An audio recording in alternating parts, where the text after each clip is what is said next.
Erev Shabbat Shalom Rabotai. We are continuing with our Mishna Yomi Masechet Rosh Hashanah. We are up to Perek Daled, Mishnah Daled. Today's Mishnayot should be Le'elu Nishmat Neria ben Svetlana Aranbaev Neliyahu ben Burcha Israelov Menuchatam Began Eden. Amen. And Le'avdeh ben Chaim Lechaim for the Refuah Shenema Bacha Bat Esther and Daniel Shalom ben Rosa Betoch Shah Cholei Israel. Rabban Yochanan ben Zakkai's next decree concerns Kiddush HaChodesh, the process of sanctifying the day as Rosh Chodesh, the first day of the new month. As taught in chapter 1, Mishnah 3, the Bet Din determined which day is Rosh Chodesh based on the appearance of the new moon. If two eligible witnesses testified on the 30th day of the outgoing month that they had seen the new moon, the Bet Din would declare that day to be Rosh Chodesh, and if witnesses did not testify that day, the next day, the 31st, automatically became Rosh Chodesh. The Mishnah discusses until what point in the day the Bet Din would accept the witness's testimony. Barishona hayu mikablin edut hachodesh kol hayom. Originally, the Bet Din would accept testimony concerning the new moon the entire 30th day until nightfall. Pam achat nishtau adim milavo. However, it once happened on the 30th day of Elul, which, if declared the first day of the new month, would be Rosh Hashanah, that the witnesses were delayed in coming until after the afternoon tamid had been offered. V'nitkalkelu Alevim bashir, and as a result, the Levim made a mistake in the song of the tamid. The Levim sang a song every time the tamid offering was brought, once in the morning and once in the evening. There was a different song for each day of the week and a different one for each Yom Tov. For example, Tehillim chapter 48 for an ordinary Monday and Tehillim chapter 29 for Rosh Hashanah. The song that they sang on the 30th of Elul depended on whether that day would be declared as the Rosh Chodesh of Tishrei, Rosh Hashanah. If it was declared to be Rosh Chodesh, the Levim would sing the song of Rosh Hashanah. If it was not declared Rosh Chodesh, they would sing the song for that day of the week. On that occasion, since witnesses had not yet come by the time the Levim had to sing at the service of the Tamid, they did not know whether to sing the song of Rosh Hashanah or the song of that day of the week. Because of this doubt, they did not sing either song. Now, this problem affected only the afternoon Tamid and not the morning one. Since the morning Tamid was usually offered before the Bet Din declared the day to be Rosh Hashanah, the sages did not assign a special song to the morning Tamid of Rosh Hashanah. Rather, on the morning of every 30th of Elul, whether it had been declared Rosh Hashanah or not, the Levim sang the ordinary weekday song. The afternoon Tamid, however, which was usually brought after the Bet Din's decision was known, was assigned a song for Rosh Hashanah.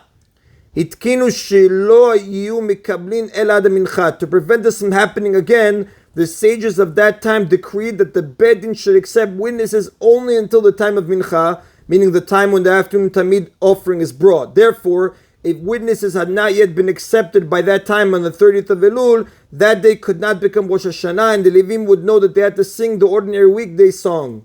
And the Mishnah adds, however, even if witnesses came from the time of Mincha and onward, the people would treat that day as holy and the next day as holy. If witnesses had not come before the time of Mincha, at which point it was too late for them to be accepted, that day could not become Rosh Hashanah, and it was certainly an ordinary weekday. Nevertheless, the rest of the day continued to be treated as though it were Rosh Hashanah. Then the actual Rosh Hashanah was observed the next day. Once it grew dark at the end of the 29th of Elul, it became obligatory to observe the laws of Yom Tov, such as the prohibition of Melacha, as if Rosh Hashanah had begun.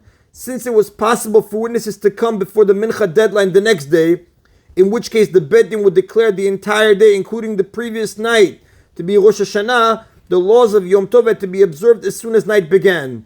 The Mishnah teaches that even if the deadline passed without witnesses being accepted, and therefore that day could not possibly become Rosh Hashanah, the rest of the day still had to be treated as Yom Tov. The sages were concerned that if people would treat the rest of the day as a regular weekday, they would lose their respect for it in the futures, and they would do Melacha even before the Mincha deadline. The Mishnah cites a decree of Rabban Yochanan ben Zakkai. Mishaharav Bet Mikdash, when the second temple was destroyed and there was no longer a problem of Levim singing the wrong song, Hitkin Rabban Yochanan ben Zakkai shu mekablin edut hachodesh kol yom. Rabban Yochanan ben Zakkai decreed that they should once again accept testimony concerning the new moon all day long. Therefore, even if witnesses were not accepted until after the time of Mincha, that day could still become Rosh Hashanah. Now, Rabban Yochanan ben Zakkai's decree affected only the deadline by which the witnesses must come. Even if they came after the time of Mincha, the Beit Din accepted their testimony and sanctified the day as Rosh Hashanah. Nevertheless, it was still obligatory to observe the next day as Rosh Hashanah as well, just like before Rabban Yochanan ben Zakkai's decree. He only affected the deadline by which the witnesses must come. And the Mishnah cites one more decree by Rabban Yochanan ben Zakkai. Amar Rabbi Yehoshua ben Korcha. Rabbi Yehoshua ben Korcha said, Ve'od zod itkid Rabban Yochanan ben Zakkai. Rabban Yochanan ben Zakkai decreed this as well.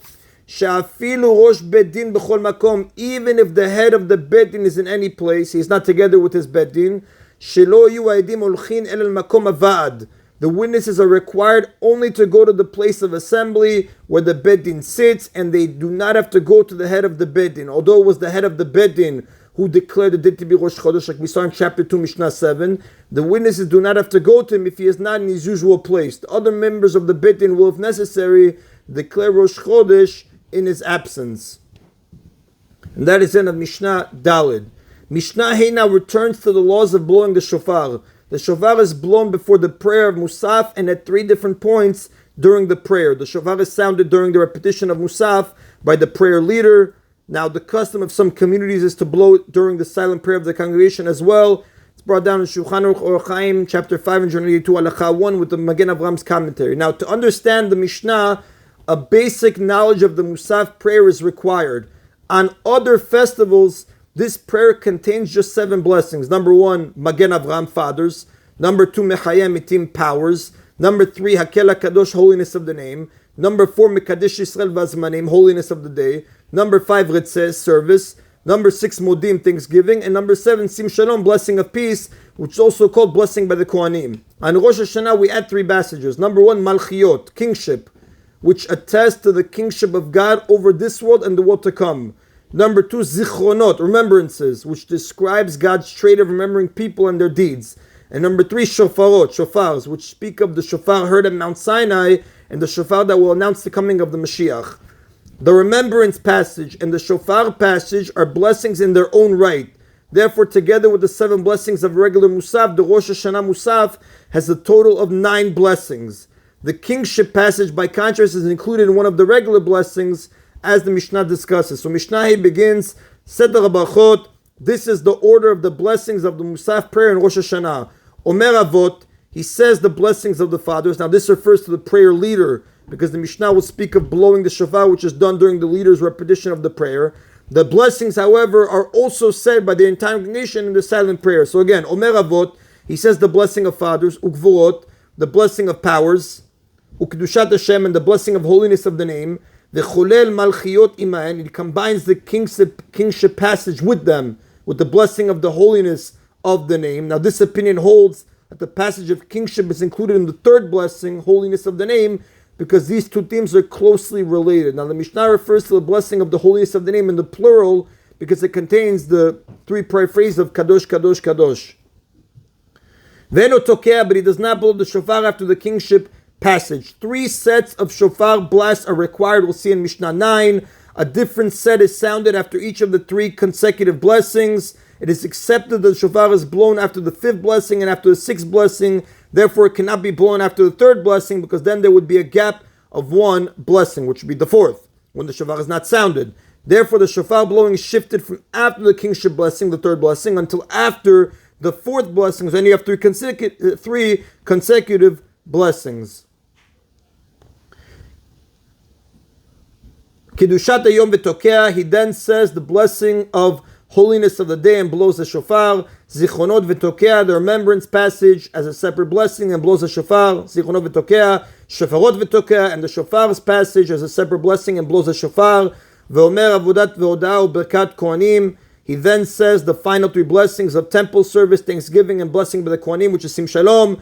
Divrei Rabbi Yochanan ben Nuri. These are the words of Rabbi Yochanan ben Nuri. The next Tana disagrees with the placement of the kingship passage. Amar lo Rabbi Akiva said to him, Imeno tokea lemalchiyot lama hu mazkir. If he does not blow the shofar for the kingship passage, why does he recite it? Now, Rabbi Akiva's words are not to be taken literally. Kingship is a central theme of Rosh Hashanah and surely cannot be deleted from the prayer. Rather, the Gemara on page 32a, Masechet Rosh Hashanah, explains that Rabbi Akiva means that if the kingship passage does not have a shofar blowing, the passage should reflect this by containing fewer verses than the other passages. Ela omer avot ugvorot ukdushat Hashem. Rather, the order is this. He says the blessings of fathers, powers, and holiness of the name, without the kingship passage. V'cholel malchuyot im kiddushat Hashem v'tokea. He includes the kingship passage with the next blessing, holiness of the day, and blows the shofar. Now, God's kingship is the primary theme of the festival, Hashanah, and therefore, the passage about God's kingship belongs to the blessing of holiness of the day, which is about the festival itself, as opposed to Rabbi Yochanan ben Uri, who said you include the kingship passage with the blessing of holiness of the name. Rabbi Akiva says you include it with the blessing of the holiness of the day, and then you blow the shofar. Zichronot v'tokea, he then says the remembrances passages as a separate blessing and blows the shofar. Shofarot v'tokea, the shofar's passage is a separate blessing and blows the shofar.